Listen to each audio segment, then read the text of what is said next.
Masih bersama kami pemirsa, peningkatan jumlah sampah di Jakarta semakin terlihat saat Jakarta diguyur hujan deras. Seperti yang terjadi di pintu air Tomang, Jakarta Barat, tumpukan sampah domestik menghambat arus air kali dan berpotensi menyebabkan banjir di wilayah sekitar pintu air. Peningkatan jumlah sampah di Jakarta semakin terlihat saat Jakarta diguyur hujan deras, seperti yang terjadi di pintu air Tomang, Jakarta Barat. Berbagai jenis sampah domestik limbah rumah tangga menumpuk di pintu air dan menghambat arus air kali yang merupakan penghubung ke Kanal Banjir Barat.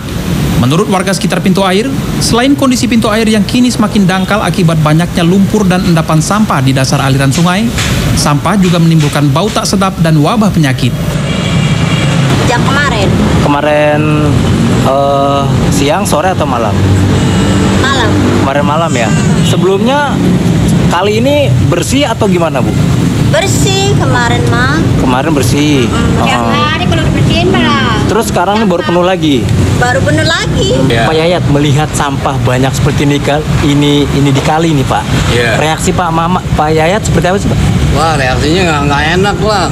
Bauan di sini semua. Padahal tiap hari ini udah diangkutin terus, dinaikin tiap hari. Tapi tetap aja begini terus.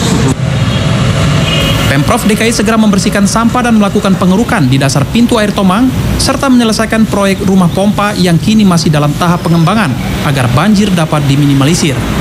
Ilham Andriansa, JAK TV.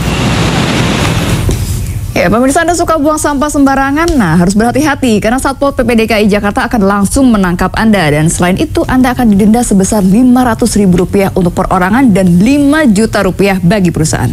Tindak tegas terhadap pelanggar aturan kebersihan dianggap perlu untuk mendukung kegiatan antisipasi banjir di kota Jakarta. Tingginya jumlah sampah domestik yang dihasilkan warga Jakarta, baik sampah yang berada di jalan maupun di aliran sungai, kerap menimbulkan sejumlah permasalahan tata kota.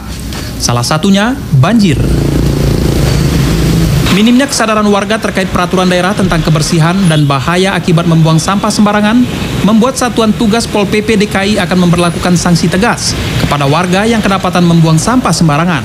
Selain ditangkap, warga dikenakan sanksi denda uang Rp500.000 dan Rp50 juta bagi perusahaan yang terbukti membuang sampah sembarangan. Nah, dalam hal ini Satpol PP diberi tugas untuk mengawasi masyarakat nanti dan menangkap, dan mungkin juga akan menyediakan penyidik pegawai negeri sipil untuk melihat atau mengawasi masyarakat yang membuang sampah masyarakat di kali, membuang sampah di kali atau di jalan atau di saluran. Ini akan kita tangkap dengan cara-cara yang baik, tentunya dengan cara yang sopan, dengan cara-cara yang manusiawi gitu. Nah, setelah itu akan kita BAP ya, kita BAP, dan setelah kita BAP kita serahkan ke pengadilan. Nah, nanti kita akan di tempat-tempat itu akan kita siapkan pengadilan, entah di kantor kecamatan atau di kantor kelurahan nantinya begitu. Selain melakukan sosialisasi denda buang sampah sembarangan kepada warga, Pemprov DKI juga sedang menambah jumlah fasilitas penunjang untuk menciptakan kebersihan di Jakarta, seperti tempat pembuangan sampah sementara dan kendaraan operasional angkut sampah.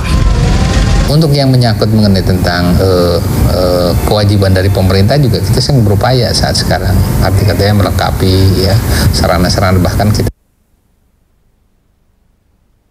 juga sekarang mengkaji bagaimana dengan pendekatan teknologi ya, supaya ada pengelolaan sampah setingkat kelurahan ya paling tidak 10 ton, mungkin tingkat kecamatan 100 ton, kemudian tingkat wilayah kota 1000 ton. Ini kita coba, kan di dunia akademisi juga mungkin ya banyak pemikir-pemikir yang bisa memberikan satu penelitian, pengkajian dan sebagainya. Dari pihak calon-calon investor juga banyak. Nah, ini akan kita coba juga ya. Saat ini, Jakarta menghasilkan sekitar 6.000 ton sampah per hari. Sedikitnya 300 ton sampah didapat dari aliran sungai dan pintu air. Sementara Pemprov baru memiliki 732 kendaraan operasional sampah yang beroperasi mengangkut sampah dari Jakarta ke TPA Bantar Gebang, Bekasi. Pemprov DKI juga berencana akan membangun insenerator, yakni alat yang dapat membakar sampah di 5 wilayah Jakarta. Masing-masing insenerator diprediksi dapat membakar 1 ton sampah per hari. Tim Liputan, JAK TV.